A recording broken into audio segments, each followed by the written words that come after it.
Hello, everyone, and welcome back to Brothers Podcast Ponderings. Haven't watched Vigilantes nor One Punch Man, but we have things to talk about because we caught up with JJK Kaisen. Yeah, we did in the dub. Yeah, so episode 4, season 3, episode 4. So we rewatched.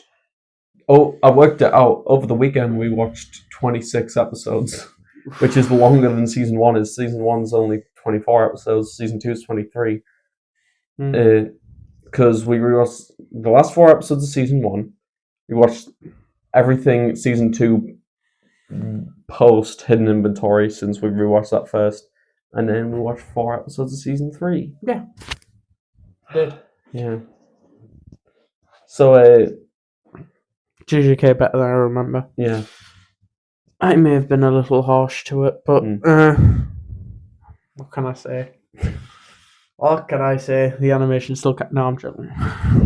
It's got a decent plot. Yeah. What do I have to say about JJK? It's good. I think it's good. It's good. You really seem like a conversationalist. Oh no. I'm trying to think what I actually think of it, because like, for me, although like I do really like the animation and the plot is kind of interesting, it doesn't seem to grip me as much as other animes, so I don't know why. It just doesn't seem to. What else for that? But what are the games called? The Cullen Games. The Cullen Games. The Cullen Games are split into 2 parts. There was no need for that much. Oh yeah, so much exposition. Because the thing is, that's what brought me out when I was reading the manga. I stopped on that page with the rules at the end of episode 2. I stopped on that page when I was reading the manga for that panel, and I read it. And I was like really trying to focus it. But then I read it once, and I'm like, okay, I'll try to remember that. And then I go to the next chapter, and it's all explaining other stuff to do with the rules, and it's like, wait, I can't remember what were the rules again. So like, again, the rules are complicated, so I think it'll take effort to get to know what they are. Then I think it'll be a thing once you know what they are, and you have it solidified in your mind, it'll be completely fine. Yeah. It's just you need to understand it. Because to be fair, I'm pretty sure in episode 6, people are confused yet again, but it's because of Kirara's curse technique, which I've heard is, which I saw a video explaining it to me, so I have an understanding. But a lot of things that happen in season 3 confuse people. Yeah. To be fair, even season 2, there were things going on that confused people. It's just a Jujutsu Kaisen thing. It's very complex until very Naruto-like. Which is all I could help but think when watching it this time round, having seen all of the original Naruto. Yeah. It's quite similar. It's like a modern, darker version of Naruto. Then I started thinking about, well, what's modern versions of the anime? I'm like, there isn't really one for just any anime. So, yeah. But that's the closest one I can think of. That and Chainsaw Man. But Chainsaw Man's nothing to do with Naruto. So, JJK just seems very similar to Naruto in my mind. I mean, to be fair, the concept of the main character just having a monster inside them. Oh yeah, that part, yeah. And it was specifically the final fight with in season 2. The final fight with Kenjaku? Yeah. Okay. Yeah. Kenjaku was in the air, and then all I thought was Naruto. I was like, I don't know why, that specific point, I then started this is basically Naruto. I'm glad I've rewatched it though, because rewatching it, if I just watched season 3, I would have been confused. Yeah. Rewatching it gave me a lot of context that I needed. Yeah. That I'd forgotten. Because there were so many characters I just didn't remember watching for the first time, like Carmo, the guy with the blood curse technique, who in season 1, Like that, I forgot he existed. The blind guy. I thought Choso was the first guy with the blood technique, but I thought the guy in season 1. That and the clan things, like the high families. Yeah, that was also similar to Naruto. I was like, yeah. And like how every sort of curse technique is related to some form of family, and that's why they have certain powers or inherited techniques. Much like Naruto. That's not a complaint on JJK, by the way. That's just observation to the viewers that it's, in my opinion, very similar to Naruto. Which isn't a problem, because I like Naruto. I'm really confused about, because they keep saying how Gojo was like the only one carrying the Gojo clan, and how him being sealed means the death of the Gojo clan, but it's like, what happened to his parents? Are his parents just dead? Like, I thought about that as well, because I was like, okay, so Gojo's parents must have had powers. Yeah. To what extent? No one as powerful as Gojo. What other abilities do the Gojo clan have? Because we obviously know they have Limitless, and Gojo happen to have 6 eyes, but just, like, each clan has more than one hereditary curse technique. Because like the Zenin clan, they have the one that splits you into frames per second. They have the 10 shadows. I think they're the only hereditary techniques. And the Gojo clan went to war with them. Yeah. So like, it would be hard to imagine them challenging that family if they didn't have more than one great inherited technique. So there must have been people, like, the Gojo clan must have been big in the past. Why is it only Gojo now, though? Like, what happened to the rest? I don't know. It hasn't probably might explain. It might be explained like later in the anime, because it's quite a big thing. Because the Gojo clan, the fact that Gojo clan still, it's referenced like the clan means the clan isn't dead. But one thing we do know. We know Yuta is related. We know Yuta is related to Gojo because that was revealed in JJK 0. Yeah. But like he's not. He's kind of like what Megumi was to the Zenin clan. Like he's not got the name, but he's related. Yeah. But because of that, the clan's not really dead, even though Gojo's sealed.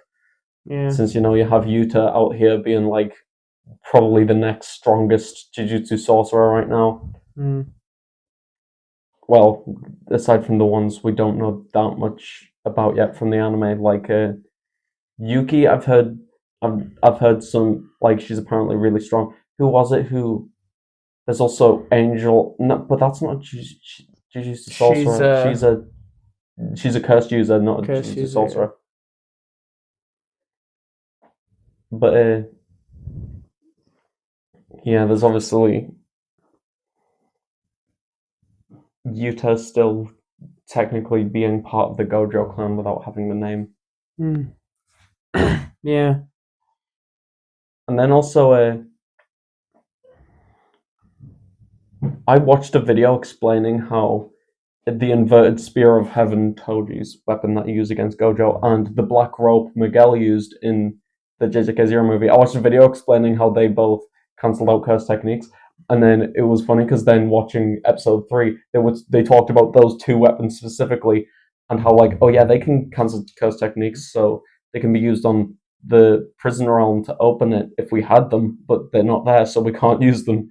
And it's like, so they are addressing it at least. Yeah, and Gojo destroyed them. Yeah.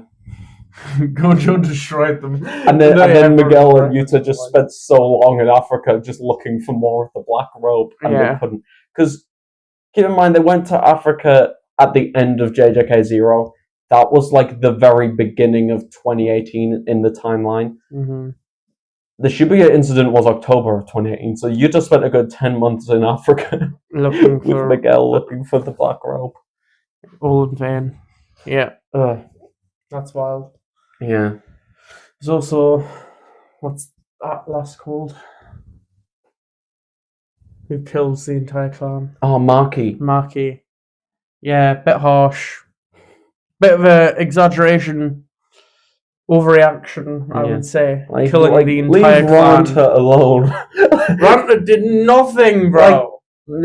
I will say Ranta was trying to, like, kill Maki. Because she was killing everyone. Yeah, you know the reason why. Yeah, she was killing the bad people, and then Ranta tried killing her. So, like, at that point, it is self-defense. In his perspective, she's trying to kill the entire family. Yeah, and no reason. And from her perspective, she's killing the evil ones, and then one of the ones she thought was good is attacking her. So now she has to fight him as well. To be fair, all she had to do was move. Moving is what did most of the damage to him because. It expended his curse technique and caused damage. Yeah, she just had to exhaust him. That's all she had to do. Instead, she killed him. She killed everyone. I was like, you only got she got abused by certain members of the family, but not all of them. Also, you know how I mentioned I forgot a lot of the stuff with Mechamaru after my first time watching it? Yes. I've realised now why. My brain clumped together Mechamaru from JJK and Robot from Invincible. And it's because... they look the same. A lot of what they do is very similar. Brown and green. Yeah, and then it's just in general, they're very similar characters. Yeah, very similar. So I think my brain got confused because of that. Yeah, they do look ridiculously similar. Yeah. And then both of them, like, had to go through methods to get bodies to be like normal people. Both wanted to do it because they had someone they liked. Like, it's just a lot of similarities. Yeah. Yeah, pretty similar. Because Mechamaru just does remind me of, like, I think Mechamaru's better than Robot, in my opinion. But yeah. Yeah. Gojo's pretty useless. Well, at the minute, but like he's in the he allowed himself to get sealed in the prison realm. Allowed himself like a noob. Every time Gojo's like gets caught, it's because the opponent found a way to just do something that he couldn't have prepared for. Like the thing with Toji, he couldn't have known that it was all set up, and so that's why Toji managed to get the upper hand on him. The thing with Kenjaku, again, he couldn't have known that someone in his best friend's body was about to appear behind him and make his brain process a minute. Yeah. And then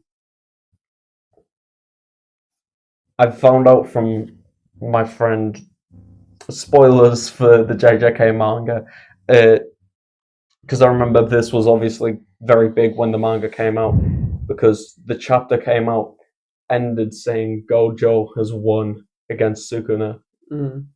Very next chapter. Keep in mind, he basically had won against Sukuna. Then Sukuna pulled out, is it World Distorting Slash? World Distorting Slash, I think it's called. Yeah. Gojo went off. So Gojo had won. For all logical reason, Gojo had won the fight. And then just Sukuna pulled out that one attack at the very end. Caught him off guard. That's the thing with Gojo, like, he's the most powerful, but he's not a very good combatant when it... he is. It's just that everyone just... No, he only gets caught off guard by, like, dirty tricks. Like, it's always cheap, dirty tricks. Like... Yeah, you'd think he'd learn, though, but at that point to, like, just always be okay, but at that point, he's done everything he could to try to defeat Sukuna. And then Sukuna just pulled out an attack he shouldn't have been able to do, but did. But he did because he's more powerful than Gojo. Yeah. I can't say... He wouldn't be able to. But that's the thing, JJK isn't about who's stronger, it's about who's better at fighting. Like I just said, Gojo's not. No, Gojo is better at fighting, hence why he was able to fight him so well. But keep in mind, it wasn't just Sukuna who was fighting. Yeah. He was also fighting Maharaga. Maharaga is a creature that can adapt to literal light speed. He had to kill Maharaga first. Yeah. And then he could fight Sukuna. Yeah. And then he did pretty well. He did incredibly well considering how insanely cracked Sugano was. Then the fight ended. Yeah. Gojo won. Gojo won. Nah, I'd win. Definitely not, bro. Definitely not. Apparently, the first half of season 3 might end with Gojo getting unsealed. Right. So, at least at some point in season 3, even if it isn't part 2, we should be seeing more Gojo. That's good then. Which is actually a pretty good estimate because I remember asking my friend back when season 2 came out when the next time I was going to see Gojo in the anime was, and they said probably 2027. And if it's in season 3 part 2, they were right. Yeah. But that will have been 4 years since season 2 came out. The animation's going to get glazed then. Yeah. Flying Gojo does pretty much nothing. Yeah. Must be good to be Gojo. Yeah. Anyways, I think that's probably about it. Yeah. So, if you like this video, please leave a like. If you want to keep up with the channel, subscribe. And if you don't want to miss the next video on Wednesday, hit the bell icon so you don't miss it. Okay? Right. See you later, guys. Bye.